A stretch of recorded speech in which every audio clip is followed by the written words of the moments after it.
I am gonna go to IKEA because I want to pick up some more containers for my plants. I'm also gonna stop by Lowe's to get some more plant stakes because we're gonna stake up some plants and repot some plants today. I also think I'm gonna stop by the Dollar Tree to get some twine because the plastic plant stakes are good. Like, I like them because I use a lot of like leca and moss and perlite. However, they're ugly. They're like green.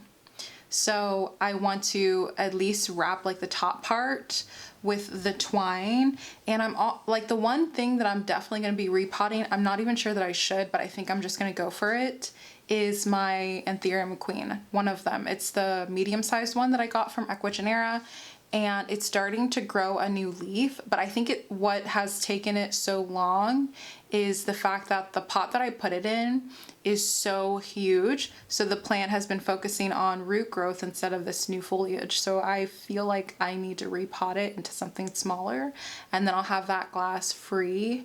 What I'm gonna put in that glass, I have no idea. I need something that has like really good ooh, I could put my Calathea orbifolia in there because I've been wanting to do that drainless, and I think that will look good, and then I can put it on my table in my living room. So let's go to IKEA.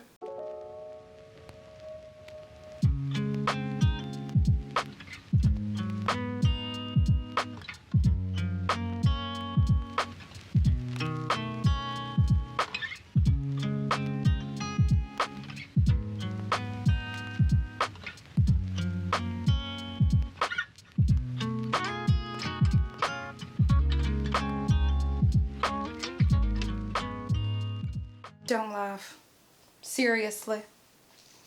So my Paraiso Verde, one of them, has become extremely, yeah.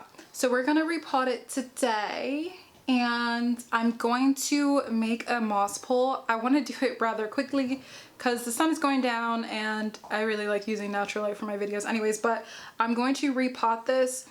I was gonna do it with like not drainless, but I don't think I have the container that I want to use. Oh wait, I do. Okay, I do have the container I want to use. I need to rinse it out though really quick, but I may not have the right pot. But you know what? I'm just gonna do it drainless because that's what we do over here. So, you know, I really have nothing to lose. I have a lot of these cuttings from one single plant that I didn't think was like gonna grow well, but I have a lot of them. So this one will be our experiment. So I want to make kind of like a different type of moss pole. I'm not 100% sure that it's gonna work. So let's do it. Let's see if it's gonna work. I'm gonna work on the floor, even though I should work on my desk, but there's just, not my desk, my like shelf that I usually work on, but it's just a hot mess right now. I don't know. Maybe I should go up there. It will be easier. I will go up there. I'll clean it really quick, and then we'll move up there to hopefully quickly try to make this moss pole.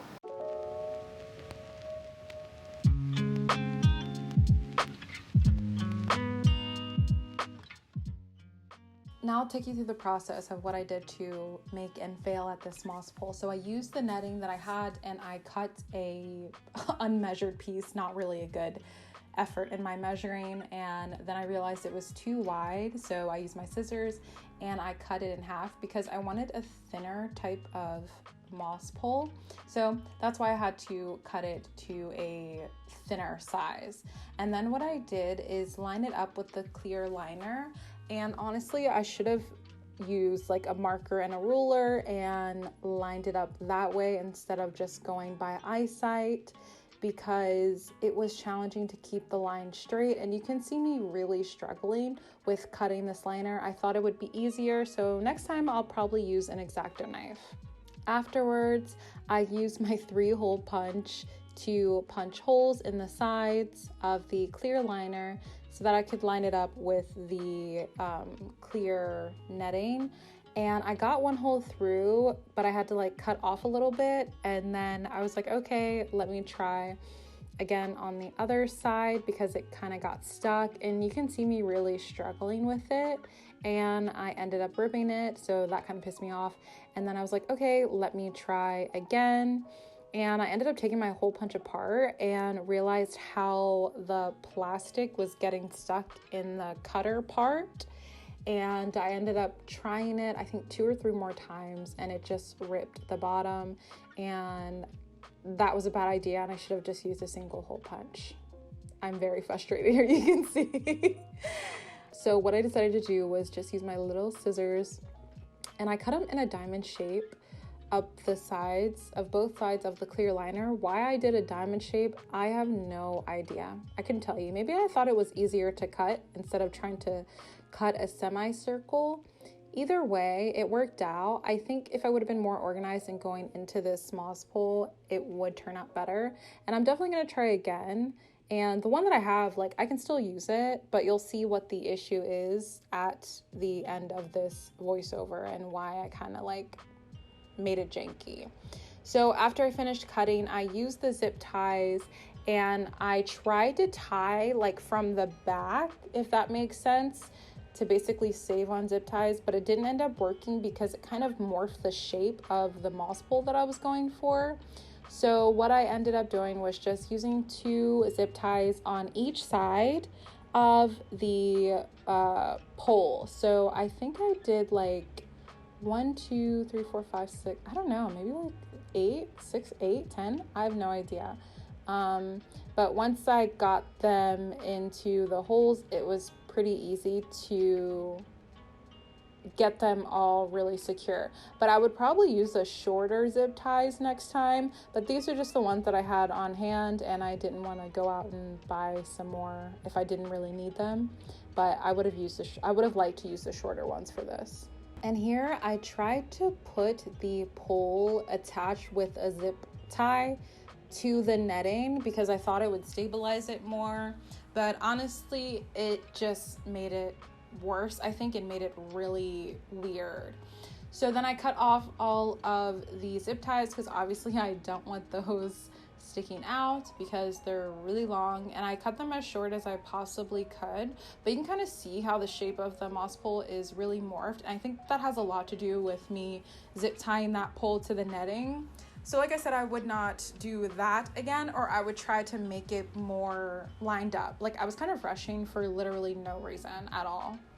And then I stuffed it with some wet moss. See, here you can tell like I'm struggling to put the moss in there because the shape was just so weird. It was morphed so weird. I mean, I got it in there and it was fine, but I definitely will do a better job at making a moss pole in the next couple of weeks, since I already have all the materials and I know how to fail at it, and you know, that's okay. And now I'm going to show you what's happened and what my failed moss pole looks like.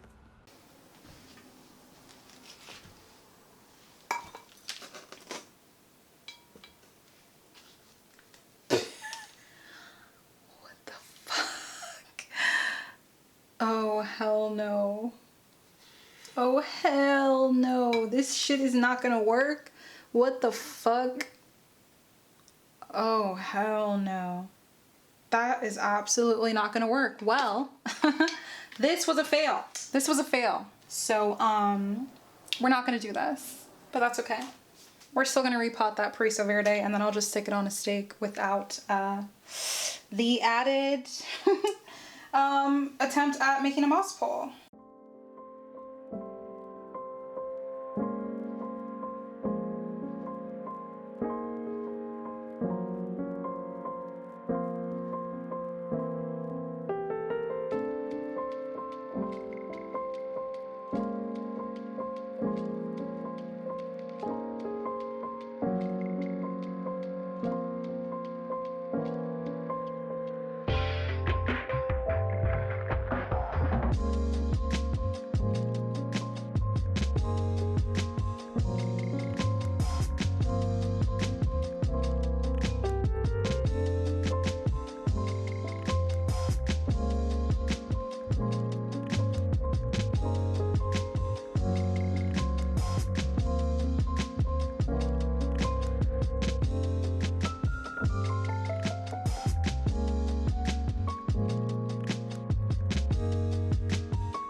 I did end up repotting my medium-sized Anthurium queen, and you can really see me struggling to get it out of this container.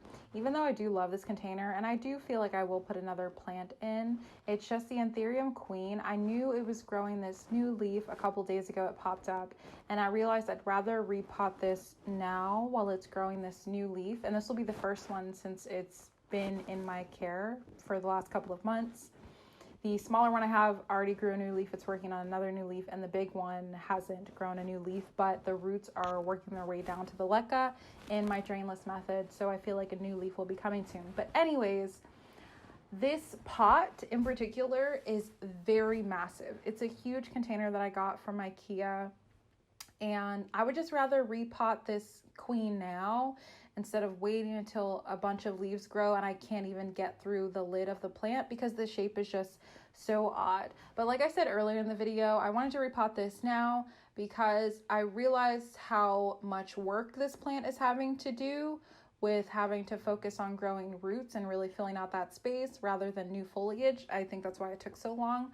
So I'm hoping that I can kind of like expedite the growth with this smaller container, but I'm still remaining in the same method of growth. I'm using all of the materials, the medium that I have in the current container into the new container, which is one of the new ones that I picked up at IKEA for $4.99. You can see those roots are really amazing. So what I ended up doing was just dumping the leca and perlite into that smaller container, and then I just filled it up with some fresh water. And I also need to be better about my nutrients with all of my drainless plants. But anyways, I ended up just filling it back up with the moss that it came in, and hopefully I can give you an update in the next couple of weeks of the new leaf. But I'm excited to watch this one grow. Thank you so much for watching today's video, and I will see you in the next one.